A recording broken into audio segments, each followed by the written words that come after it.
কাইলৈৰ পৰা অসমত প্ৰযোজ্য হ'ব নতুন কোভিড এছঅপি। পূৰ্বৰ নিশা 11:30 বজাৰ ঠাইত নিশা 10 বজাৰ পৰা পুৱা 6 বজালৈ কাৰফিউ।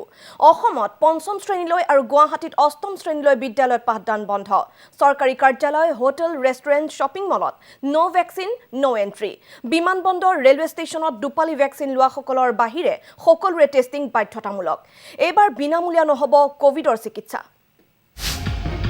শনিবাৰ অৰ্থাৎ কাইলৈৰ পৰা ৰাজ্যত বলবৎ হ'ব নতুন এছঅপি। কাইলৈৰ পৰা নিশা 10 বজাৰ পৰা পুৱা 6 বজালৈ কাৰফিউ। বৰ্তমান বলবৎ হৈ থকা নিশা 11:30 বজাৰ পৰিৱৰ্তে নিশা 10 বজাৰ পৰা সান্ধ্য আইন বলবৎ হ'ব সমগ্ৰ অসমত। অহাকালিৰ পৰা কাৰফিউ হ'ব 10টা বজাৰ পৰা 6 বজালৈকে। দোকান পোহাৰ কোনোবাই 9:30 বন্ধ কৰিব পাৰে, 9:45 বন্ধ কৰিব পাৰে, ডিপেণ্ডিং অন এমপ্লয়ীখিনি কেনেকৈ ঘৰত গৈ পাব পাৰে। কোনোবাই যদি কয় যে নহয় মোৰ এমপ্লয়ীখিনি ঘৰতে থাকিব, হোটেলতে থাকিব, দে কেন ৰান আপ টু 9:30, 9:45। কিন্তু যিজনে খাব তেওঁ ঘৰত ঘূৰি যাব লাগিব। চ' এভৰিথিং টুগেডাৰ আমি দোকানী বা ৰেষ্টুৰেণ্ট অ'নাৰক এডভাইচ কৰিম যে ডু নট ডিলে বিয়ণ্ড 9:30, কাৰণ গুৱাহাটীৰ যিকোনো জেগাত যাবৰ কাৰণেতো আধা ঘণ্টা সময় লাগিব। ন' ভেকচিন, ন' এণ্ট্ৰি।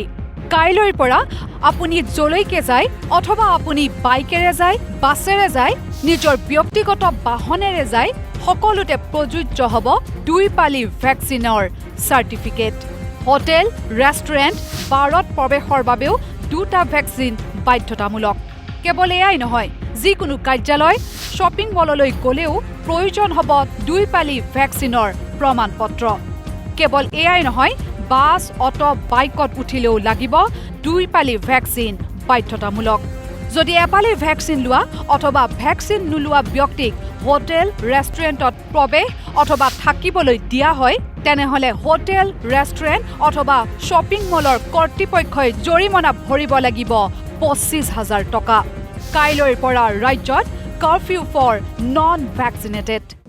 এটা আমি সিদ্ধান্ত লৈছোঁ যে হোটেল, ৰেষ্টুৰেণ্ট, চিনেমা হল ক'তো, চৰকাৰী কাৰ্যালয় ক'তো নন ভেকচিনেটেড মানুহ আহিব নোৱাৰিব। ধৰক আজি আপোনালোকে মোৰ প্ৰেছ কনফাৰেন্সত আহিছে, বাহিৰত ভেকচিনেশ্যনৰ চাৰ্টিফিকেট দেখুৱাব লাগিব। দিছপুৰত সচিবালয়ত যেতিয়া আহিব, গেটতে ভেকচিনেশ্যন চাৰ্টিফিকেট দেখুৱাব লাগিব। ছিংগুল ড'জ নহয়, ডাবুল ড'জ। মলত যাবৰ কাৰণেও কমপ্লিট ভেকচিনেশ্যন লাগিব। এক্সেপ্ট হস্পিটাল, বাকী সকলো ৰাজহুৱা স্থানত আহিবৰ কাৰণে ফুল্লি ভেকচিনেটেড লাগিব। যদি আপুনি ফুল্লি ভেকচিনেটেড নহয়, তেতিয়াহ'লে হস্পিটালক বাদ দি কোনো ৰাজহুৱা স্থানত আপুনি যাব নোৱাৰে। আৰু হোটেল, মল, ৰেষ্টুৰেণ্টত এইটো মালিকৰ দায়বদ্ধ হ'ব যাতে মানুহজন সোমোৱাৰ আগতে ভেকচিনেশ্যন চাৰ্টিফিকেট তেওঁলোকে এক্সামিন কৰি লয়। যদি আমাৰ চেকিঙত নন ভেকচিনেটেড মানুহ হোটেলৰ ভিতৰত, ৰেষ্টুৰেণ্টৰ ভিতৰত, মলৰ ভিতৰত পায়, সেই মল আৰু ৰেষ্টুৰেণ্টৰ মালিকজন দায়বদ্ধ হ'ব। Then it will take against one non-vaccinated people 25,000 rupees fine has to be paid. 15 জানুৱাৰীৰ ভিতৰত ভেকচিন লওক, অন্যথা চৰকাৰী কাৰ্যালয়ত প্ৰৱেশ নিষেধ চৰকাৰী কৰ্মচাৰীৰ। যিসকল কৰ্মচাৰীয়ে এতিয়াও দ্বিতীয় পালি ভেকচিন লোৱা নাই, তেওঁলোকক দিয়া হ'ব লিভ উইদাউট পে। আৰু চৰকাৰী কাৰ্যালয়তো নন ভেকচিনেটেড এমপ্লয়ী 15 তাৰিখৰ পৰা নাহিব। কিন্তু নাহা মানে এইটো ছুটি নহয়, নো ৱৰ্ক নো পে থাকিব।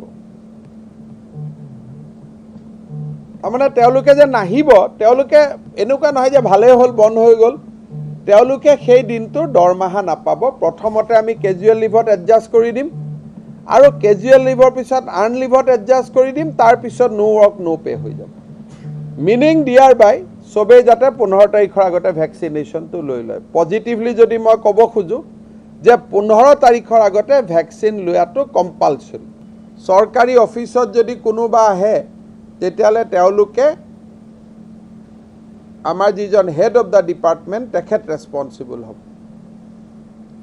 মুঠতে নন ভেকচিনেটেড মানুহ কোনো এইবাৰ আহিব নোৱাৰিব মিটিং সভা বিয়া সবতে non vaccinated people are not allowed in view of the position 15 বছৰৰ তলৰ শিশুৰ বাবে এতিয়াও ভেকচিন ওলোৱা নাই যাৰ বাবে কাইলৈৰ পৰা অসমত প্ৰাক প্ৰাথমিক শ্ৰেণীৰ পৰা পঞ্চম শ্ৰেণীলৈ বিদ্যালয়ৰ পাঠদান বন্ধ কৰাৰ নিৰ্দেশ দিয়া হৈছে গুৱাহাটী মহানগৰত অষ্টম শ্ৰেণীলৈ বিদ্যালয়ত পাঠদান বন্ধ স্কুল গোটেই অসমতে অহাকালিৰ পৰা ক্লাছ 5 লৈকে স্কুল বন্ধ থাকিব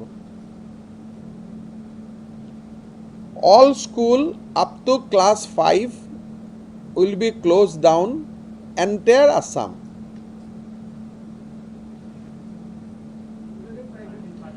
private public shop up to 30th January 30 January LP school completely বন্ধ থাকিব up to class 5 গুৱাহাটীত বন্ধ থাকিব up to class 8 অসমত class 5 আৰু গুৱাহাটীত স্কুল বন্ধ থাকিব up to class 8 হেলথ ডিপাৰ্টমেণ্টে এইটো এনচিয়ৰ কৰিব সাপোজ অহাকালি কামৰূপ ৰুৰেলতো কেছ বাঢ়িলে ডিব্ৰুগড়ত কেছ বাঢ়িলে হেলথ ডিপাৰ্টমেণ্টে ডিস্ট্ৰিক্ট নিৰ্দেশ দিব যে আপোনালোকৰ তাতো ক্লাছ 8 লৈকে বন্ধ কৰক সো বিগিন উইথ ক্লাছ 5 কিন্তু য'ত য'ত প্ৰয়োজন হ'ব তাত ক্লাছ 8 লৈকে বন্ধ কৰিব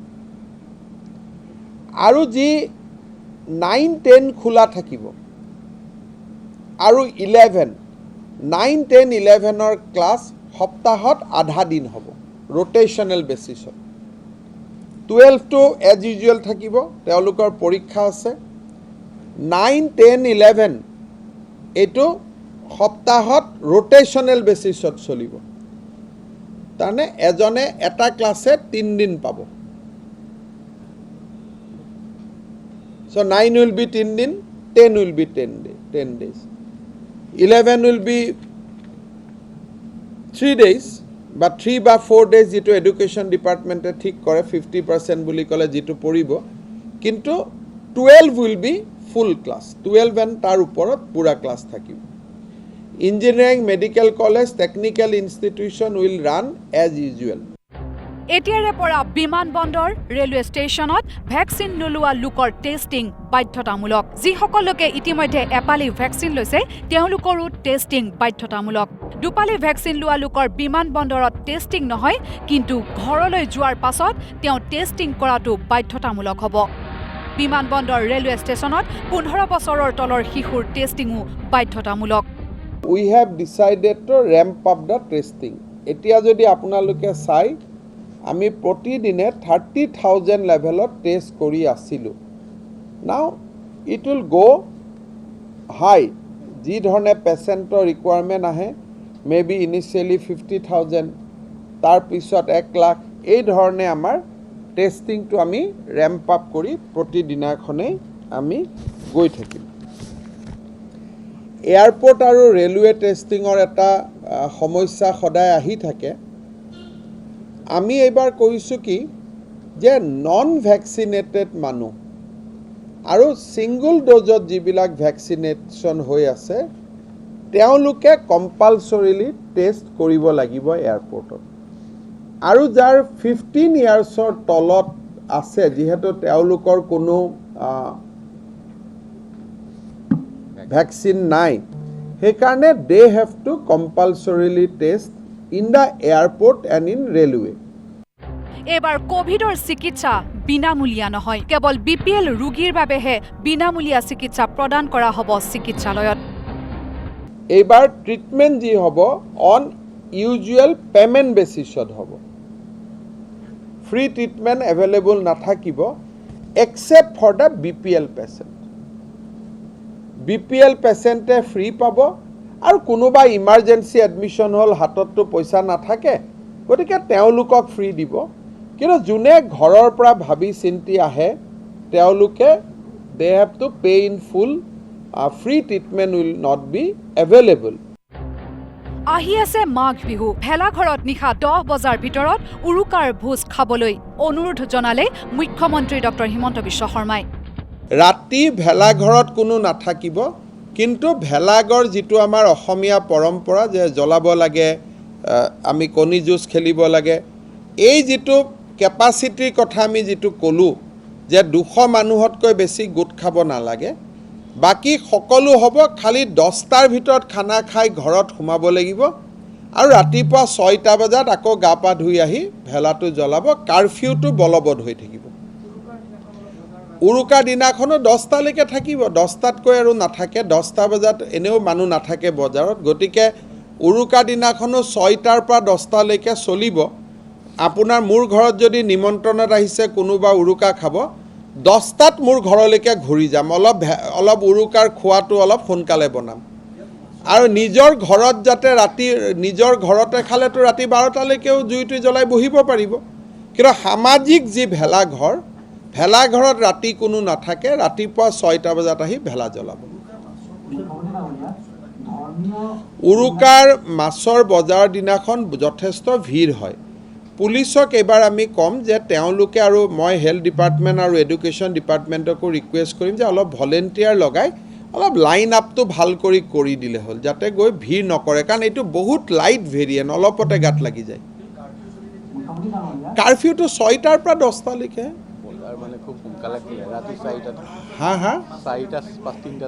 উৰুকাৰ দিনাখন আমাৰ মন্ত্ৰী মহোদয়ে ইচ্ছা কৰিলে বোলে ঠিক আছে 4টাৰ পৰাই চলিব সেইটো তেখেতে সিদ্ধান্ত ল'ব আৰু তেনেকুৱা মানুহক কষ্টত পেলোৱাৰ উদ্দেশ্যটো নহয় গতিকে বোলে মাছমৰীয়াসকলে মাছ লৈ 4টাতে আহিব ঠিক আছে 2 ঘণ্টা সিদিনাখন আগুৱাই থাকিব সেইটো লৈ অসুবিধা একো নাই সংবাদ মেলত মুখ্যমন্ত্ৰীয়ে জনালে অসমত যথেষ্ট লোক অমিক্ৰন ভেৰিয়েণ্টত আক্ৰান্ত হৈছে 20 জানুৱাৰীলৈ অসমত সৰ্বাধিক লোক আক্ৰান্ত হ'ব কোভিডত কিন্তু অমিক্ৰণক প্ৰতিহত কৰাৰ একমাত্ৰ অস্ত্ৰ ভেকচিন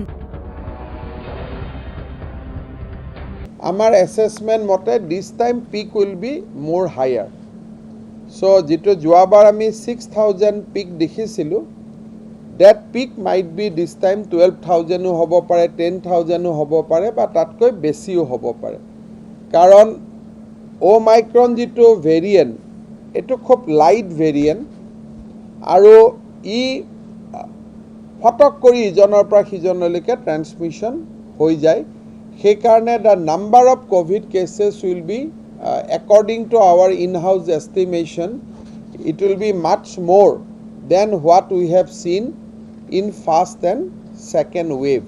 Camera person Komal Royৰ সৈতে পংকজ শৰ্মা নিউজ লাইভ গুৱাহাটী